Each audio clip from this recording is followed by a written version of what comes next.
नमस्कार, आप देख रहे हैं MKUP national 24x7 news channel. मैं मूर्ध्वज कुमार। आइए नजर डालते हैं आज की कुछ प्रमुख खबर की ओर।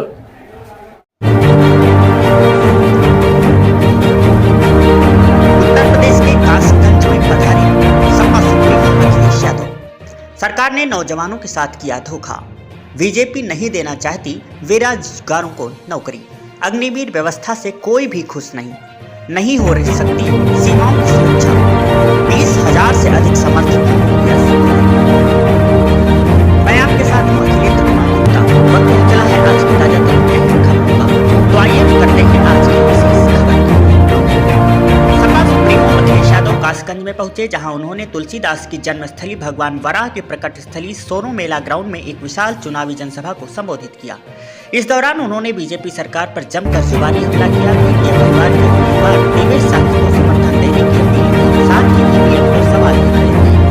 दरअसल सपा सुप्रीमो अखिलेश यादव तीसरे चरण में होने वाले मतदान को भुनाने के लिए जमकर 1:22 पर कासगंज पहुंचे, जहां उन्होंने 20,000 से अधिक समर्थकों को मंच पर पहुंचकर हाथ हिलाकर वंदन एवं अभिनंदन किया।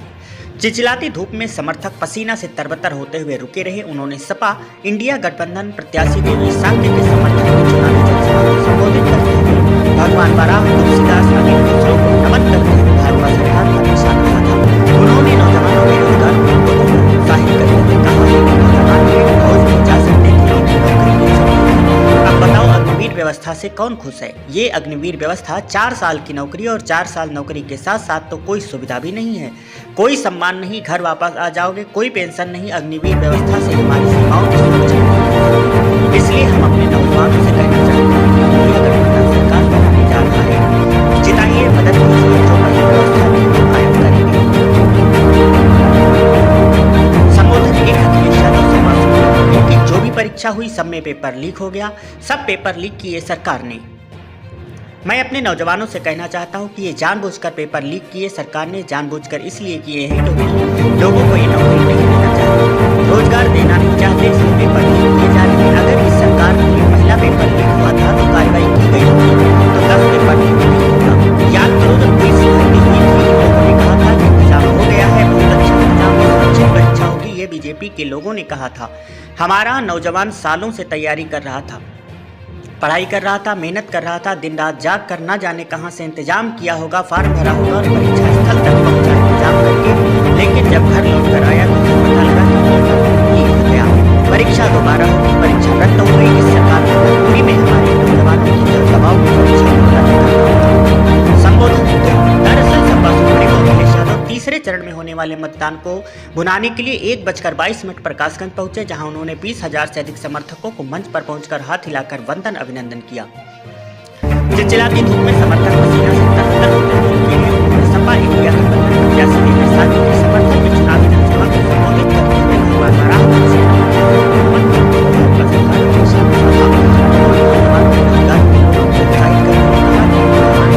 इंडिया गठबंधन सरकार बनाने जा रही है, जिताइए, मदद कीजिए, जो जैसे पहले व्यवस्था थी वैसे ही फिर से बरकरार की जाएगी। चुनावी जनसभा के बाद अखिलेश यादव ने मीडिया को इंटरव्यू देते हुए सवाल उठाए।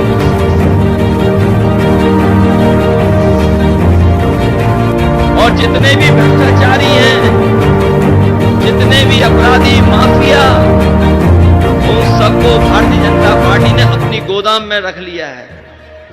बताओ, भारतीय जनता पार्टी ने अपनी गोदाम में रखा कि नहीं रखा सब भ्रष्टाचारियों को? जितने भी देश के भ्रष्टाचारी हैं, जिन्होंने भी देश का पैसा लूटा, सब भारतीय जनता पार्टी के गोदाम में पहुंच गए हैं।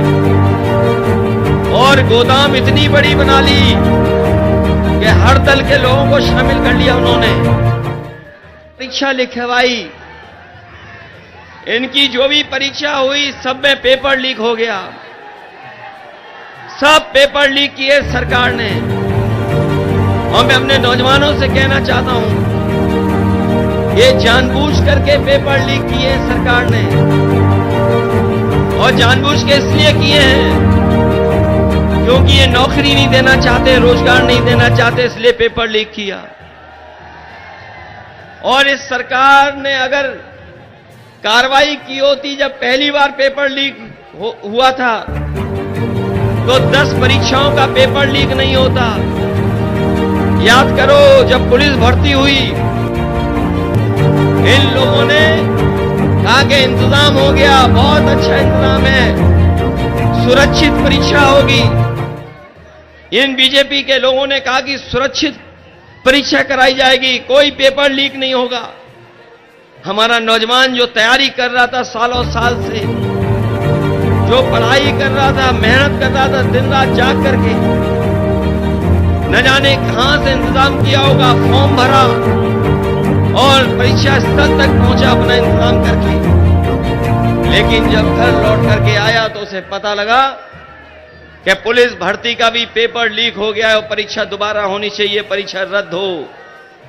इस सरकार को मजबूरी में, हमारे नौजवानों के दबाव में परीक्षा को रद्द करना पड़ा। बताओ पुलिस भर्ती का परीक्षा रद्द हुआ कि नहीं हुई रद्द?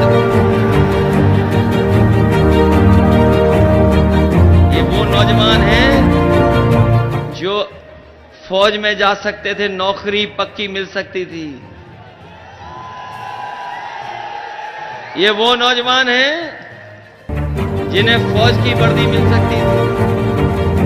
लेकिन अब बताओ अग्निवीर व्यवस्था से कौन खुश है? बताओ, ये अग्निवीर व्यवस्था 4 साल की नौकरी और 4 साल नौकरी के साथ साथ कोई सुविधा नहीं है, कोई सुविधा नहीं है। शहीद हो जाओगे तो भी सम्मान नहीं है।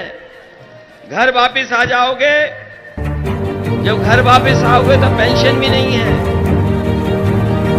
और अग्निवीर व्यवस्था से हमारी सीमाओं की सुरक्षा नहीं हो सकती है।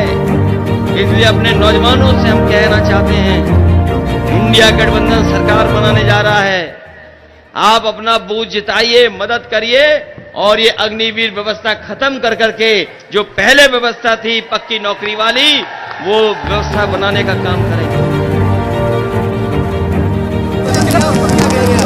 मुझे जानकारी नहीं है क्योंकि मैंने मोबाइल खोला नहीं। क्या डिसीजन लिया है? गिन रहे हैं कि नहीं गिन रहे हैं?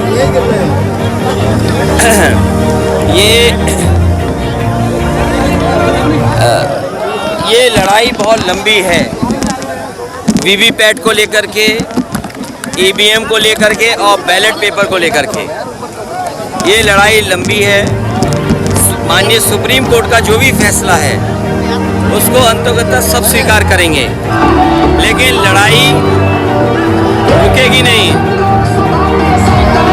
लड़ाई लगातार चलेगी और लड़ाई इसलिए ज़रूरी है क्योंकि दुनिया के तमाम देश हैं जो ईवीएम और ईवीएम से वोट डलाने के लिए अनकॉन्स्टिट्यूशनल मांगते हैं। जर्मनी जो है देश, जो जर्मनी हमसे संपन्न है, हमसे ताकतवर है, हमसे बहुत आगे है, वो भी देश ईवीएम से वोट पड़ने को अनकॉन्स्टिट्यूशनल मांगता है।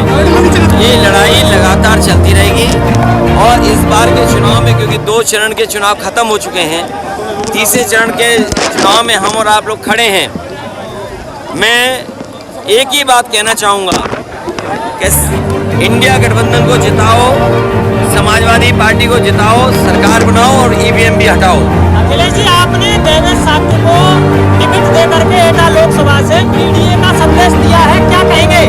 मैं केवल एक ही बात कहना चाहता हूँ, इस पीडीए परिवार को बढ़ते हुए देखते, ये जो पीडीए परिवार बढ़ रहा है, इससे भारतीय जनता पार्टी घबराई हुई है, क्योंकि पीडीए परिवार अपने हक और सम्मान की लड़ाई लड़ रहा है इस चुनाव में। पीडीए परिवार अपने अधिकारों को मांग रहा है। भारतीय जनता पार्टी की सरकार में सब नौकरियां छिन गई और नौकरियां इसलिए नहीं दे रहे हैं क्योंकि उन्हें आरक्षण देना पड़ेगा। ये सभी नौजवानों के भविष्य को ख़त्म कर रहे हैं। ये पीडीए की लड़ाई बड़ी है, इसको लगातार हम लोग लड़ते रहेंगे। आज कैसा चल रहा है चुनाव आपका?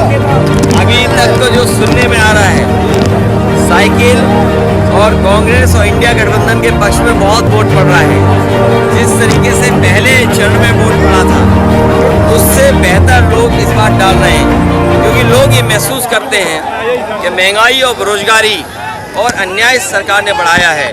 जो वादे किए थे किसान की आय दोगुनी हो जाएगी, आज किसान पीछे मुड़ के देख रहा है कि किसान के साथ धोखा हुआ है। अखिलेश जी, प्रधानमंत्री जी महंगाई भ्रष्टाचार की बात न करके सिंदूर और मंदिर और उसकी बात करते हैं, मुसलमान की बात करते हैं। वो इसलिए करते हैं क्योंकि बात बताने को कुछ नहीं है। उनके भाषणों में रुझान दिखाई दे रहा है कि वो हार रहे हैं, और हारने वाला क्या न करे, हारने वाला छटपटाता है, हारने वाला कुछ करता है।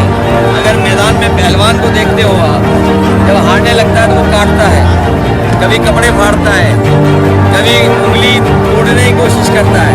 तो बीजेपी की कोई चाल चलने वाली नहीं है। इस बार जनता संविधान को बचाने वालों के साथ, और जो संविधान को बदलना चाहते हैं उन्हें जनता बदल देगी। उत्तर प्रदेश में भ्रमित किया जा रहा है। देखिए, इस विषय में न चर्चा करें तो ही ठीक है, क्योंकि जानबूझ करके वो सवालों से भागना चाहते हैं, महंगाई से, बेरोजगारी से। उत्तर प्रदेश में इंडिया गठबंधन की कितनी सीटें आएंगी अखिलेश जी? अभी जो देखने को मिल रहा है जी, एक में लड़ाई है, बाकी 79 सीटों पर इंडिया गठबंधन आगे चल रहा है। समाजवादी पार्टी बार बार प्रत्याशी क्यों बदलती है? जो जीतने वाला है वही प्रत्याशी रहेगा। यूट्यूब पर लाइव खबरें देखने के लिए MKUP नेशनल 24/7 न्यूज चैनल को सब्सक्राइब करें और ज्यादा से ज्यादा शेयर करें। फिर मिलते हैं ऐसी अन्य बड़ी खबरों के साथ। देखते रहिए MKUP नेशनल 24/7 न्यूज चैनल।